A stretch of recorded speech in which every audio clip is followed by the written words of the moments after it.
मेरे सबसे सीनियर राजेश बादल साहब आ गए हैं। राजेश जी स्वागत है। और शुरू आपसे इसलिए कर रहे हैं, आप हम सब लोगों के सबसे सीनियर। ये मोदी जी बार बार आज जो उन्होंने भाषण दिया, मैं उसके रेफरेंस में बोल रहा हूं, दो प्रश्न एक साथ करूंगा। वो कह रहे हैं कि कुनबे में भ्रष्टाचार की पोल खुल जाती है, और फिर उन्होंने उसी रेफरेंस में कहा कुनबे के लोग चुप रहते हैं और वेस्ट बंगाल में हिंसा पर चुप है। उन्होंने इसमें बड़ी फजीहत की कि वेस्ट बंगाल में इतनी हिंसा हुई और सारी पार्टियों के मुंह पे ताला लगा था। उनको नहीं है, उनको मणिपुर वेस्ट बंगाल से थोड़ा ऊपर है, जल रहा है। आपके होम मिनिस्टर वहां गए हैं, आपको वहां की हिंसा की याद नहीं है? मतलब किस मुंह से आप वेस्ट बंगाल के उस हिंसा की बात कर रहे हैं और मणिपुर की हिंसा के बारे में आप बिल्कुल चुप हैं? एक तो प्रश्न यह है कि ये जो प्रधानमंत्री के डबल स्टैंडर्ड्स हैं, उस पर आपसे पूछना है। दूसरा, ये जो एक जो ऑपोजिशन ने एक नाम रख दिया है, Indian nation developmental inclusive alliance India, और जो आज ममता दीदी ने उसमें कह भी दिया कि now NDA can you challenge India, ये उन्होंने मन से बोला कि अब वो ऐसा अप्रोप्रिएट है कि कुछ लोगों का कहना है कि शायद ये अदालत जाएंगे, क्योंकि now NDA has to fight India. वो सारा नैरेटिव ही इस पे होगा। और जो मोदी जी अभी तक बहुत बहुत प्रेम से इसको खेल लेते थे, वो शायद वो खेल दूसरे ने सीख लिया है। और मुझे हरदम ऐसा लगता है कि जो बहुत पढ़ा लिखा है, जो ज्यादा जिसको ये सब आता है, वो अगर इन चीजों में उतारू हो जाता है तो वो आपसे बेहतर कर लेता है। आईआईटी वाला अगर चोरी करने लगेगा ना, तो उसको कोई पकड़ नहीं पाएगा। जो कोई पाठशाला, मतलब कोई अब दूसरी तीसरी चौथी पास अगर करेगा तो वो जल्दी पकड़ जाएगा, ऐसा मुझे लगता है। राजेश बादल भाई साहब, दोनों चीजों पे आपकी बातचीत। एक, जो मोदी जी कह रहे हैं कि वेस्ट बंगाल की हिंसा पर ये चुप है, वो ताना दे रहे हैं मणिपुर की बात, और दूसरा जो ये नाम इंडिया रखा गया है। राजेश भाई साहब। धन्यवाद दानंद जी। देखिए, पहले मैं आपके दूसरे प्रश्न का उत्तर देता हूं।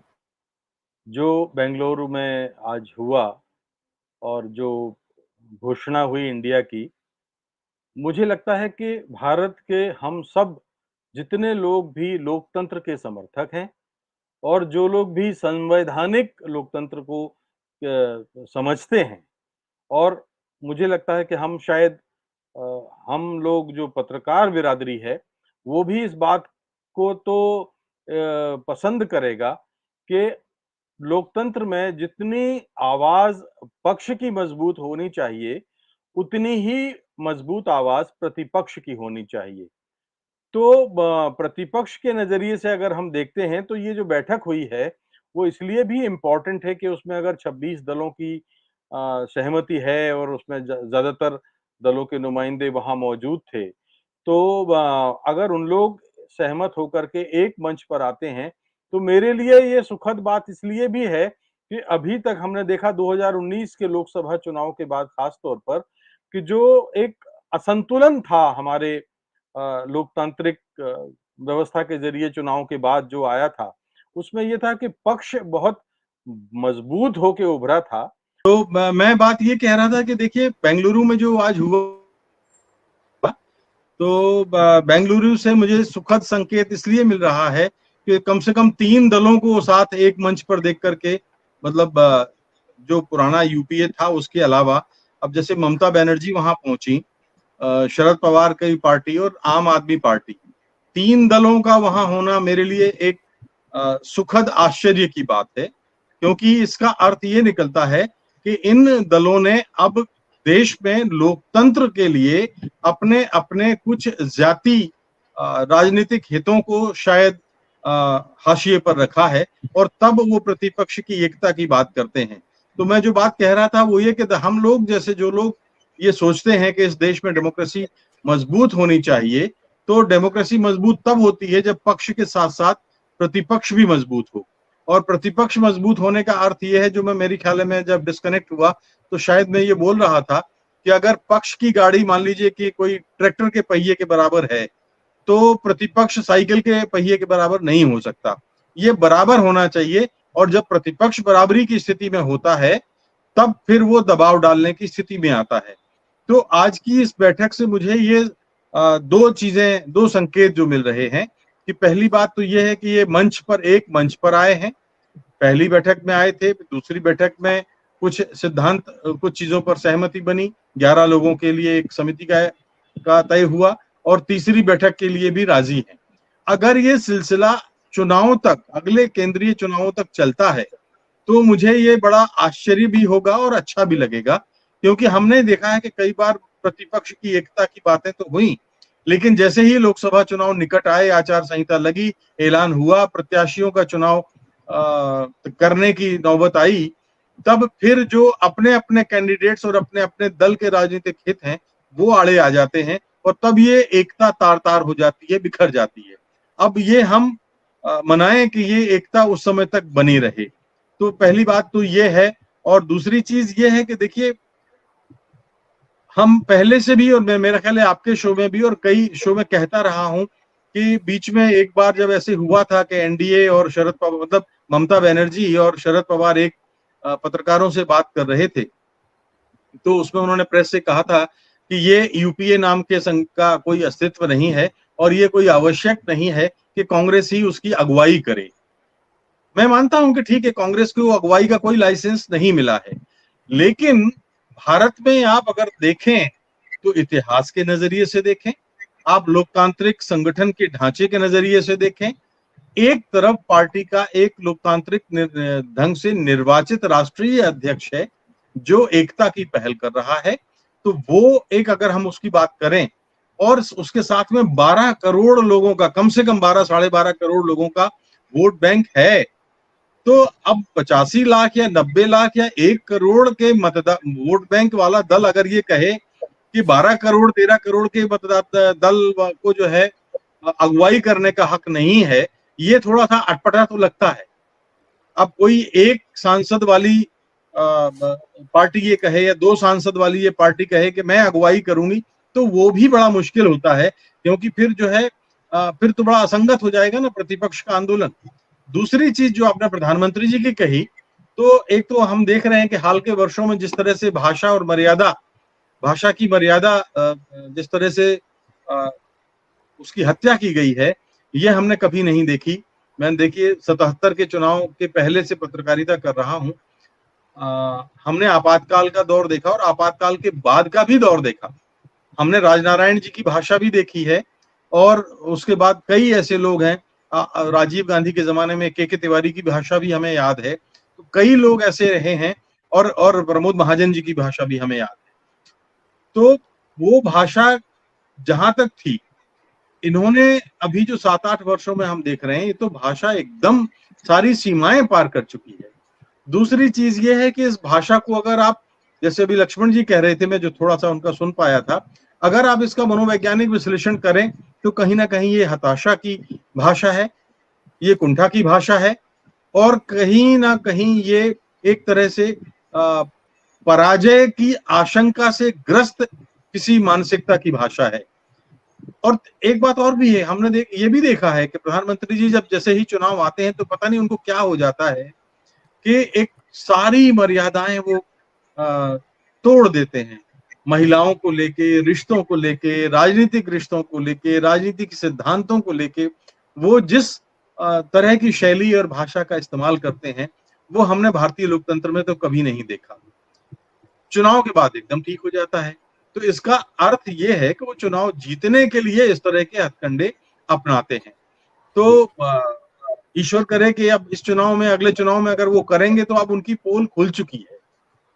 काठ की हांडी एक बार ही चढ़ती है, एक बार मतदाता आपके भाषा के मुहावरों के जाल में उलझेगा, आपके आक्रोश में उलझेगा, लेकिन अंततः मतदाता काम देखता है। तो काम के नजरिए पे भी वो चाहेगा कि उनको उसको उत्तर मिले कि बेरोजगारी के स्तर पर आपने क्या किया है, आपने विदेश नीति में कहाँ सफलता ढंग जो है हासिल की है, आपने विदेशी मुद्रा कितनी कमाई है, आपने उद्योगों का जाल कितना बिछाया है, आपने पड़ोसियों के साथ रिश्ते किस तरह से बनाए हैं, देश में सांप्रदायिक सद्भाव की स्थितियां क्या हैं। ऐसे बहुत सारे सवाल हैं जिनका मतदाता उत्तर निश्चित रूप से चाहेंगे।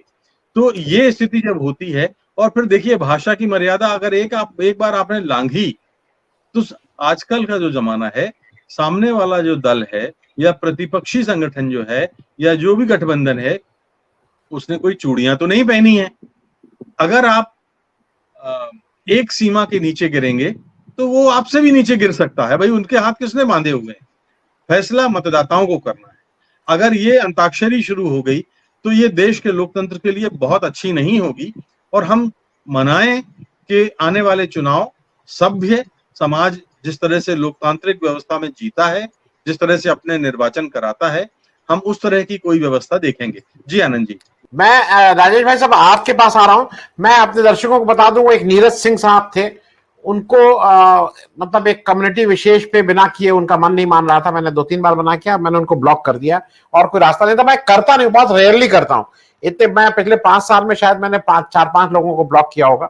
मेरा कहना है कि आप अपनी बात कहिए लेकिन भाषा की मर्यादा रखिए। मैं राजेश भाई साहब, 2 चीजें, ये जो जो मामला निकला है इसमें नीतीश जी और लालू जी, आज मुझे देख के अच्छा लगा। लालू यादव की मतलब हेल्थ वाइज वो उनकी हेल्थ ठीक नहीं है, वो ठीक नहीं, लेकिन शायद जो भी राजनेता होता है ना, उसका जनता, उसका एक संघर्ष, उसकी दवा होती है। उसको किसी भी डॉक्टर की दवा से ज्यादा उसको ये दवा काम करती है। मेरा एक थोड़ा सा प्रश्न, थोड़ा सा फर्क ये है राजेश भाई साहब, वो इसलिए है कि आपने और मैंने इमरजेंसी को देखा है। मुझे ठीक से याद है कि 77 में जब चुनाव हुआ तो उस समय चुनाव भ्रष्टाचार पे नहीं था। उस समय चुनाव फिर से एक बार लोकतंत्र पे था कि लोकतंत्र बचेगा कि नहीं बचेगा इस देश में। और वो जब लार्जर क्वेश्चन हो रहा था तो उसमें भ्रष्टाचार ये सब घोषणा है। आपको क्या लग रहा है कि ये 2024 आते आते ये बात फिर से वो जो हो रही है कि ये लोकतंत्र की बेसिकली लड़ाई है, लोकतंत्र बचाने की मुहिम है, और उसके पार्ट में बेरोजगारी, महंगाई, भ्रष्टाचार, ईडी, सीबीआई, ये सब जो इंस्टीट्यूशन, ये मूल रूप से कहीं ना कहीं 77 की तरह लोकतंत्र बचाओ आंदोलन की तरह की दिशा में जा रहा है। राजेश भाई साहब, दिशा में जा नहीं रहा है, बल्कि आनंद जी ये तय हो गया है कि अगले साल जो चुनाव होंगे वो भारत में लोकतंत्र का भविष्य तय करेंगे। और इसलिए तय करेंगे कि भारतीय लोकतंत्र के प्रतीक क्या हैं। आपने अभी 77 का उदाहरण दिया। हमारा संविधान बहुत ही बुनियादी रूप से अभिव्यक्ति की आजादी की बात करता है, बहुत ही बुनियादी रूप से समानता की बात करता है, जो उद्देशिका में जो बातें कही गई हैं, समता की बात करता है, सांप्रदायिक सद्भाव की यानी पंथ निरपेक्षता की बात करता है, अगर हम उसी शब्द को इस्तेमाल करें तो जिन शब्दों का वो इस्तेमाल करता है, और संविधान जो अब तक 60, 65, 70 साल में हमने देखा है कि जिस तरह से एक मजबूत चट्टान की तरह भारत की रक्षा करता रहा है, भारत में तमाम विविधताओं, मजहबों, जातियों, उपजातियों, उनका आदर करता रहा है, और उसके चलते हम एक रहे हैं। वो देखिए ना, दुनिया का कोई दूसरा देश बताइए मुझे जहां इतनी भाषा और धर्मों के आधार पर इतनी विविधता हो। नहीं है। तो अब बात यह है कि अगर नहीं है तो अब आज की जो स्थिति है वो ये है कि ठीक है, घोषित तौर पर आपातकाल नहीं है, और अब शायद कोई घोषित तौर पर आपातकाल की घोषणा करेगा भी नहीं, क्योंकि अगर करेगा तो उसकी तुलना किससे होगी? आज हम 75 के प्रेत को 2023 तक याद रखते हैं, तो अगर कोई आपातकाल लगाता है तो 2023 फिर पैमाना हो जाएगा और 1977 को लोग भूल जाएंगे। तो आपातकाल लगाए हुए बिना आप सारी चीजों को उस तरह से लागू कर दें जिससे देश के लोग आपातकाल समझे भी नहीं, और आपातकाल का एक तरह से इशारा भी हो जाए कि हाँ, हम एक अधिनायकवाद की तरफ जा रहे हैं, एक हिटलर शाही की तरफ हम जा रहे हैं, हम एक तानाशाही की ओर जा रहे हैं। अब उदाहरण क्या है? देखिए, लोकतांत्रिक प्रतीक हमारे क्या है? लोकतांत्रिक प्रतीक हमारी सर्वोच्च मंदिर, लोकतंत्र का सर्वोच्च मंदिर है संसद। और हमें याद है कि 2014 में माननीय प्रधानमंत्री जी ने किस तरह से संसद की सीढ़ियों पर मत्था टेका था।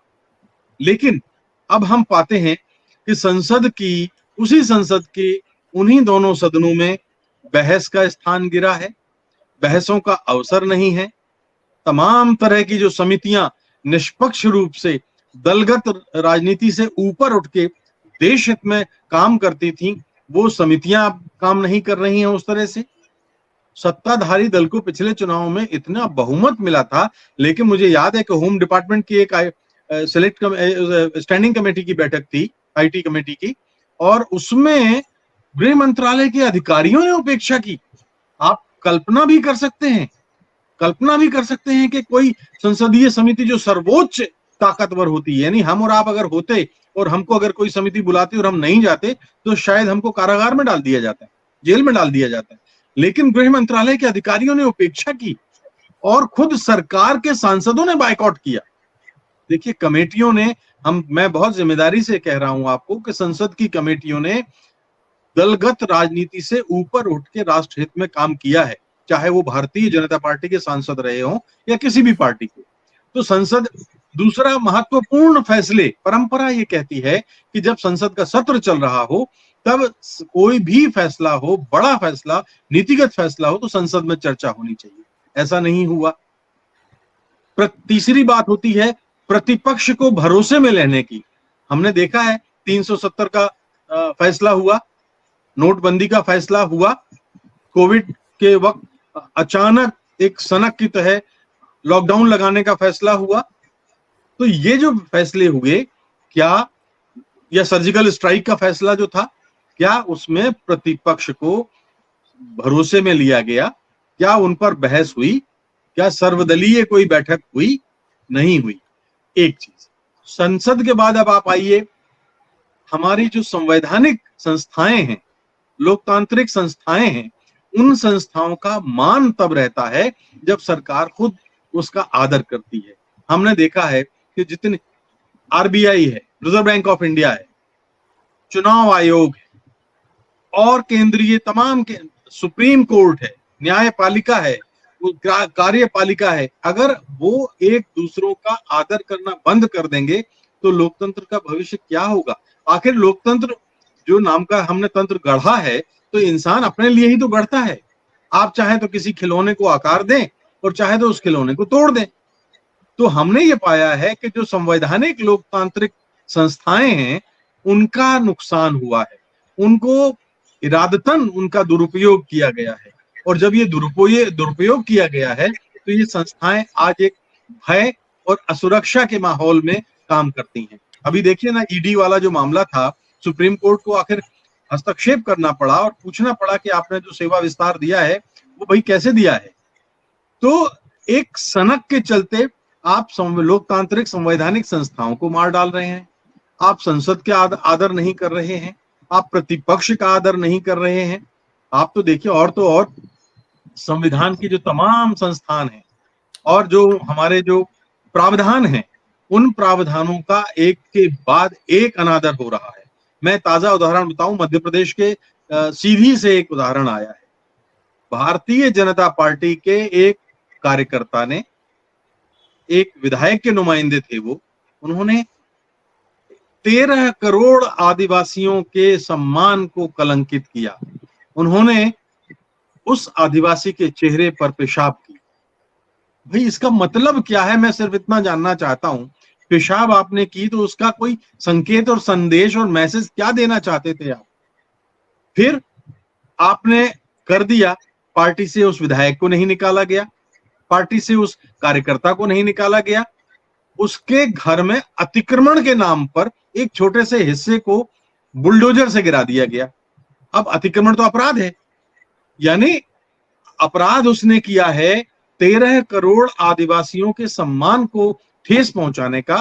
5वीं अनुसूची के मुताबिक मामला दर्ज करने के बजाय आप एनएसए में उसका खिलाफ मामला दर्ज कर रहे हैं। अरे भाई, राष्ट्रीय सुरक्षा कानून कहां लागू होता है उस पर?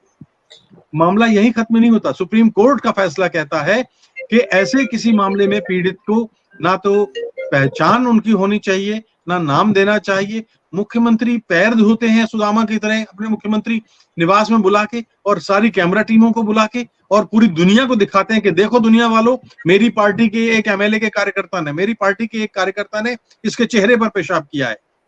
तो सुप्रीम कोर्ट की धज्जियां एक मुख्यमंत्री उड़ा रहा है।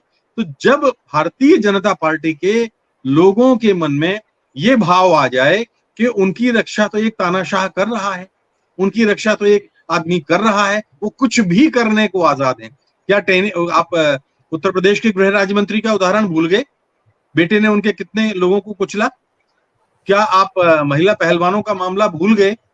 भाई नुमाइंदे हैं जनता, आप सेवक की बात करते हैं और आप जो व्यवहार करते हैं वो एक हिरण्यकश्यप की तरह करते हैं, वो एक अजीब से तानाशाही का व्यवहार करते हैं।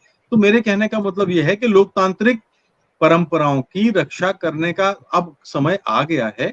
वो तो आपातकाल लगाएं या ना लगाएं, इससे कोई फर्क नहीं पड़ता। कई लोग मुझसे ये तर्क करते हैं कि अगर सेंसरशिप लगी थी आपातकाल में और आप लोग जिस तरह से डिबेट करते हैं, अगर ये डिबेट कैसे कर पा रहे हैं अगर तानाशाही है तो, अगर सेंसरशिप है तो।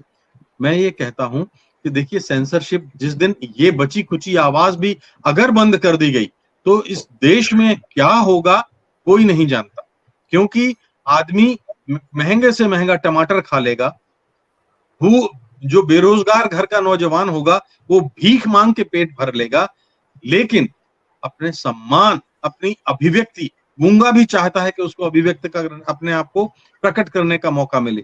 लेकिन अगर ये अवसर आप छीन लेंगे तो माफ कीजिए, इस देश का नागरिक आपको माफ करने के लिए अब तैयार नहीं है। और ये समय मैं इसलिए कह रहा हूं कि ये 26 दलों ने अगर ये सोचा है, जो ममता बनर्जी खिल्ली उड़ाती थी कांग्रेस की और यूपीए की, जो शरद पवार ये कहते थे कि कांग्रेस एक ऐसा जमींदार है जो अपनी हवेली भी नहीं बचा सका, ये उनका बड़ा चर्चित बयान था।